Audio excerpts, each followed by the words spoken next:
Big boss finals చాలా grand గా ముగిశాయి. బిగ్ బాస్ 7 తెలుగు సీజన్ లో రైతు బిడ్డ కామన్ మ్యాన్ పల్లవి ప్రశాంత్ విన్నర్ గా నిలిచాడు. కాగా ఫైనల్స్ సందర్భంగా పల్లవి ప్రశాంత్ ఫ్యాన్స్ అందరూ అన్నపూర్ణ స్టూడియోస్ వద్దకు భారీగా చేరుకున్నారు.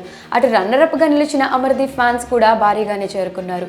ఈ క్రమంలో ఇద్దరి ఫ్యాన్స్ మధ్య గొడవలు జరిగాయి. నానా రచ్చా చేసి దాడులకు పాల్పడ్డారు.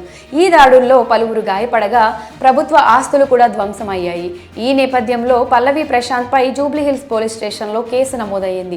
అతడిపై నమోదైన సెక్షన్స్ ప్రకారం దాదాపు 7 ఏళ్లు శిక్ష పడే అవకాశం ఉందంటూ వార్తలు కూడా వినిపిస్తున్నాయి. బిగ్ బాస్ ఫైనల్ సందర్భంగా అక్కడికి చేరుకున్న పల్లవి ప్రశాంత్ అభిమానులు కృష్ణానగర్ లో ఆర్టీసీ బస్సులపై దాడులు చేశారు. అన్నపూర్ణ స్టూడియోస్ లో కూడా డ్యామేజెస్ జరిగాయి. ఈ రెండు ఘటనలపై దీంతో పల్లవి ప్రశాంత్ పై నాన్ బెయిలబుల్ సెక్షన్ కింద కేసులు నమోదయ్యాయి.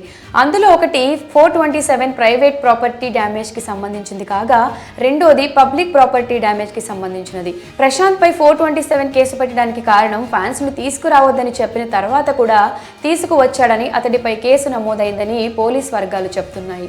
కృష్ణానగర్లో ఆర్టీసీ బస్సులపై దాడిలో గుర్తు తెలియని వ్యక్తులు ఉన్నప్పటికీ వీళ్లంతా ప్రశాంత్ కోసమే వచ్చి వెళ్తున్న క్రమంలో దాడులకు పాల్పడినట్టు పోలీసులకు సమాచారం అందింది. అయితే 427 కేసులో 2 అంశాలకు చెందిన డ్యామేజీలు కనిపిస్తున్నాయి. ఒకటి రాష్ట్ర ప్రభుత్వానికి సంబంధించింది కాగా రెండోది కేంద్ర ప్రభుత్వానికి సంబంధించిందిగా చెప్తున్నారు. కాగా స్టేట్ గవర్నమెంట్ ప్రాపర్టీ డ్యామేజ్ కేసులో పల్లవి ప్రశాంత్ కు 3 ఏళ్లు శిక్ష పడే అవకాశం ఉంది అని అంటున్నారు. అదే సెంట్రల్ గవర్నమెంట్ ప్రాపర్టీ ధ్వంసం కేసుల్లో రైల్వే సెక్షన్ల ప్రకారం 7 సంవత్సరాలు జైలు శిక్ష పడే అవకాశం ఉంది అని కూడా అంటున్నారు. ఈ క్రమంలో పల్లవి ప్రశాంత్ కు 41 సిఆర్పిసి సెక్షన్ ప్రకారం నోటీసులు పంపిస్తామని ఒక వర్గం చెప్తుంది. ఒక సెలబ్రిటీ అందరికీ ఆదర్శంగా ఉండాల్సింది పోయి తనే ఇలా ప్రవర్తించడం, ముందే ఫ్యాన్స్ ను తీసుకురావద్దు అని చెప్పిన తర్వాత కూడా వినకుండా మొండిగా వ్యవహరించడంతో పోలీసులు ఆయనను రిమాండ్ కు తీసుకునే అవకాశం ఉందని అంటున్నారు. ఇక కృష్ణానగర్ లో ఆర్టీసీ బస్సులపై జరిగిన దాడిపై టీఎస్ఆర్టీసీ ఎండీ సర్జనర్ సీరియస్ గా ఉన్నారు.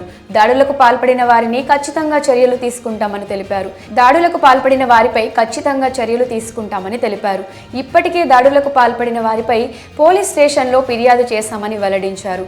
మరి పల్లవి ప్రశాంత్ పై కేసు నమోదు అవ్వడంపై మీ అభిప్రాయాన్ని కమెంట్ సెక్షన్లో కమెంట్ చేయండి.